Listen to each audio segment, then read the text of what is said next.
പ്രിയപ്പെട്ട പ്രേക്ഷകരെ, ഇന്ന് നവംബർ 15 തുലാം 30 ഇന്ന് കൽപ്പാത്തിയിൽ ദേവരഥ സംഗമം നടക്കുന്ന ദിവസമാണ്. ഇന്ന് വൈകിട്ടോടുകൂടി 6 രഥങ്ങൾ അല്ല പക്ഷേ 6 രഥങ്ങൾ തേരുമുട്ടിയിൽ വന്ന ദേവരഥ സംഗമം നടക്കുന്ന ഈ പുണ്യഭൂമിയിൽ നിന്ന് തന്നെയാണ് ഇന്ന് UTVയുടെ കേരള വിഷൻ UTVയുടെ തത്സമയ സംപ്രേഷണം. നമ്മൾ രാവിലെ തന്നെ ആരംഭിച്ചു എങ്കിലും ഇപ്പോഴും കൽപ്പാത്തിയിലേക്ക് ജനസാഗരങ്ങൾ ഒഴുകിയെത്തുന്നുണ്ട്. ഒപ്പം തന്നെ മഴയ്ക്കുള്ള മുന്നറിയിപ്പും കാലാവസ്ഥാ നിരീക്ഷണ കേന്ദ്രം അറിയിക്കുന്നുണ്ട്. പക്ഷേ ആ മഴയൊന്നും കൽപ്പാത്തി രഥോത്സവം ബാധിച്ചില്ല എന്ന് വേണം നമുക്ക് പറയാം. തീർച്ചയായിട്ടും ഇന്നലെ മഴ പെയ്തപ്പോൾ ഒരു 15-20 മിനിറ്റ് നേരം മഴ പെയ്തു. അല്പനേരത്തേക്ക് രഥപ്രയാണം നിലച്ചെങ്കിലും പൂർവാധികം ശക്തിയോടുകൂടി ജലപ്രളയമായിരുന്നു. അതായത് മഴ പെയ്തതിനേക്കാൾ കൂടുതൽ ജലം ഇന്നലെ പെയ്തിറങ്ങി എന്നുള്ളതാണ് സത്യം. അപ്പോൾ ഇതൊന്നും ഒരു വിഷയമല്ല. കാരണം കൽപ്പാത്തി രഥോത്സവത്തെ സംബന്ധിച്ചിടത്തോളം ഈ ദേവരഥങ്ങൾ ഈ ഭൂമിയിൽ ഉരുണ്ടേ മതിയാവൂ ഇന്ന്. കാരണം ഇത് കാശിയിൽ മയിലാടുതുറ എന്ന് പറയുന്ന മായാവാരത്തിൽ ഇന്ന് രഥോത്സവം നടന്നുകൊണ്ടിരിക്കുകയാണ്. അതുകൊണ്ടാണ് ഇന്നലെ ദിനേശ് എന്നോട് ചോദിച്ചു എന്തുകൊണ്ടാണ് തുലാമാസത്തിലെ അവസാനത്തെ 3 ദിവസം ഇവിടെ രഥോത്സവം വെച്ചത്, അതിൻ്റെ പ്രത്യേകത എന്താണ്.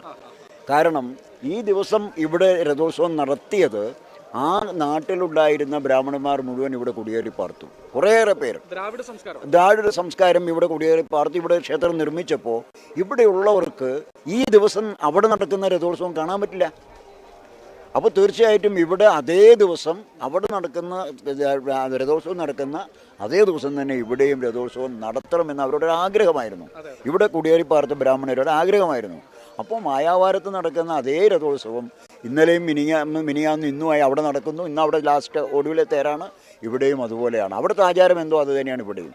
അങ്ങനെ കൃത്യമായ ഒരു ലക്ഷ്യത്തോടു കൂടി ഉദ്ദേശത്തോടു കൂടി സമൂഹത്തെ ഉദ്ധരിപ്പിക്കാൻ, ആധ്യാത്മികമായി ഉദ്ധരിപ്പിക്കാൻ വേണ്ടിയിട്ടുള്ള ഒരു വലിയൊരു മഹത്തായ സംരംഭമാണ് ഇന്നത്തെ രഥോത്സവം. പ്രത്യേകിച്ച് ഇന്ന് 4 അഗ്രഹാരങ്ങളിൽ നിന്ന് 5 ക്ഷേത്രങ്ങളിൽ നിന്ന് 6 രഥങ്ങൾ വരുന്ന ഒരു വലിയൊരു മഹത്തായ ഉത്സവ ദിനവും കൂടിയാണ്. അതിലേക്കാണ് നമ്മൾ പോകുന്നത്. തീർച്ചയായിട്ടും എന്തായാലും ഇന്നലത്തെ വെയിലിന് ഇന്ന് ചെറിയൊരു ആശ്വാസമുണ്ട്. അതെ, ഈ ഒരു അന്തരീക്ഷം നല്ലതാണ്.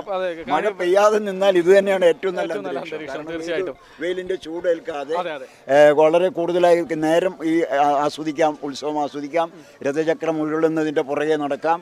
അപ്പോൾ മഴയൊന്നും വെയിലും കാറ്റും ഒക്കെ കൂടുതലില്ലാത്ത ഒരു ശീതോഷ്ണ മേഖല എന്ന് പറയുന്ന ഒരു അന്തരീക്ഷമാണ് ഇപ്പോൾ. അത് വളരെ അനുകൂലമായ ഒരു ഘടകമാണ്. അപ്പോൾ നമുക്ക് ഈ കൽപ്പാത്തി അഗ്രഹാരങ്ങൾ എന്ന് വെച്ചാൽ ഈ അഗ്രഹാരം, അതായത് ടൂറിസം അഗ്രഹാരം, അങ്ങനെ ഒരു ചോദ്യം ഉണ്ടല്ലോ. അതായത് നമ്മൾ വീടുകൾ കൂട്ടമായി താമസിക്കുന്ന സ്ഥലങ്ങളെയൊക്കെ ചിലപ്പോൾ നമ്മൾ കോളനി എന്ന് പറയാറുണ്ട്, തറയെന്ന് പറയാറുണ്ട്.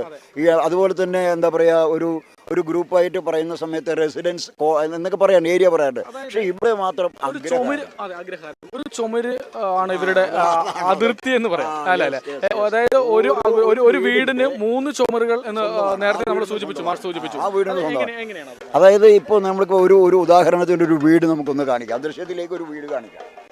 ഈ വീടിന്റെ കിഴക്കേ ഭാഗത്തെയും പടിഞ്ഞാറ് ഭാഗത്തെയും 2 ചുമരുകളും ബാക്കിൽ ഒരു ചുമരും, ഇങ്ങനെയാണല്ലോ 3 ചുമര് ഫ്രണ്ട് പോർഷനാണ്. ഇതിൽ ഒരു ചുമര് അടുത്ത വീടിന്റെ അതിർത്തിയാണ്. ശ്രദ്ധിച്ചു നോക്കൂ, ഈ ചുമര് ഈ വീടിന്റെ അതിർത്തിയാണ്, ആ ചുമര് മറ്റൊരു വീടിന്റെ അതിർത്തിയാണ്. അപ്പോൾ ഒരു അഗ്രഹാരത്തിന്റെ 3 ചുമരുകൾ ആ അഗ്രഹാര ഭവനത്തിന്റെ സ്വന്തം, മറ്റൊന്ന് അതിന്റെ അതിർത്തിയായിട്ട് വരും.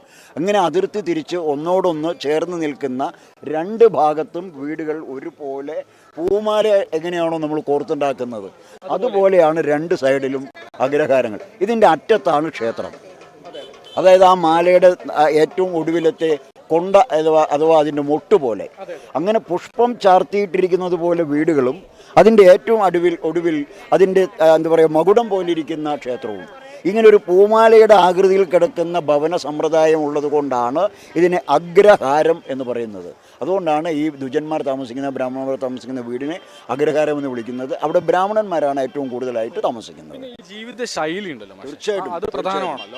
തീർച്ചയായിട്ടും സാധാരണ ഒരു ഗ്രാമപ്രദേശങ്ങളിലായിക്കോട്ടെ വ്യത്യാസമാണ്.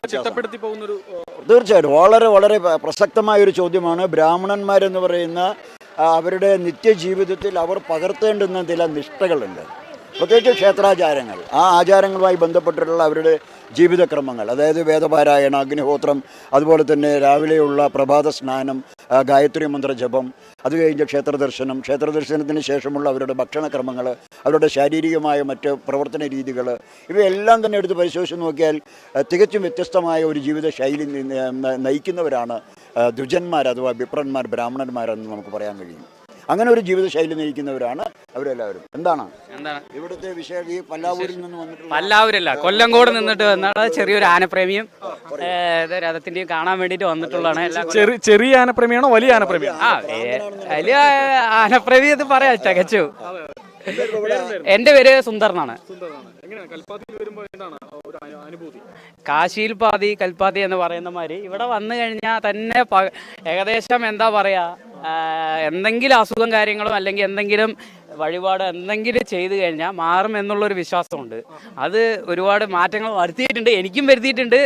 മറ്റുള്ളവർക്കും എങ്ങനെയാണെന്ന് എനിക്കറിയില്ല, അത് വരുത്തും. എന്നാലും ഭഗവാന്റെ വിശ്വാസം, ഭഗവാന്റെ വിശ്വാസത്തിലാണ് ഇങ്ങനെ വരുന്നത്. എല്ലാ കൊല്ലവും വരുന്നുണ്ട്. നല്ലൊരു ഇതാണ്.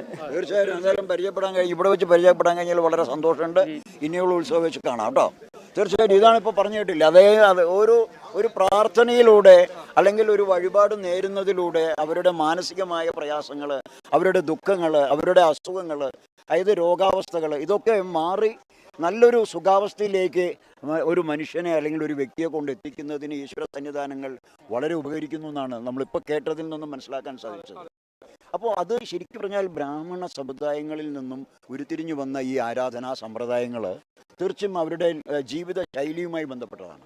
ഇപ്പോൾ ദിനേശ് ചോദിച്ച ചോദ്യമുണ്ട്, അവരുടെ ജീവിത ശൈലി എന്ന് പറയും. ഇപ്പോൾ നമുക്ക് അറിയാം, ഈ ശൈവ ആരാധകരുണ്ട്, വൈഷ്ണവ ആരാധകരുണ്ട്, ശാക്തമായിട്ടുള്ള ആരാധന നടത്തുന്നവരുണ്ട്. ഇങ്ങനെ 3 തരത്തിലുള്ള ആരാധനാ സമ്പ്രദായങ്ങളെ കൊണ്ട് നടക്കുന്നവരുണ്ട്. ഇവിടെ നോക്കിയിട്ടുണ്ടോ, ഈ കുറി വരയ്ക്കുന്നതിൽ തന്നെ പ്രത്യേകതയുണ്ട്.